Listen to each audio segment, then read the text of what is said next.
কারোর প্রতি আক্রমণাত্মক কোনো কথা না বলে, কেউ যেন কারোর প্রতি কাউকে হ্যাঁ প্রতিপন্ন করে কথা না বলে।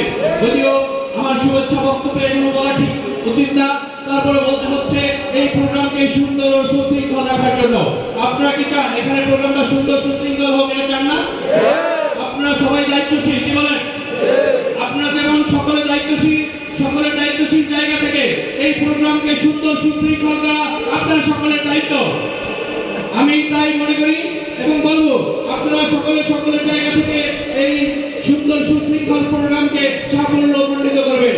আমাদের এখানে ঢাকা থেকে, বরিশাল থেকে আগত যে সকল কেন্দ্রীয় নেতৃবৃন্দ রয়েছেন, সকলে আমাদেরকে যে দিক নির্দেশনা দিয়ে যাবেন আমাদের জেলাকে সুসংগঠিত করতে, জেলাকে শক্তিশালী করার জন্য, গণ অধিকার পরিষদের ঘাঁটি হিসাবে তৈরি করার জন্য, বিভিন্ন রাশেদ খানের ঘাঁটি হিসাবে ভোলা জেলাকে তৈরি করার জন্য আপনাদের সকলের সাহায্য কামনা করছি।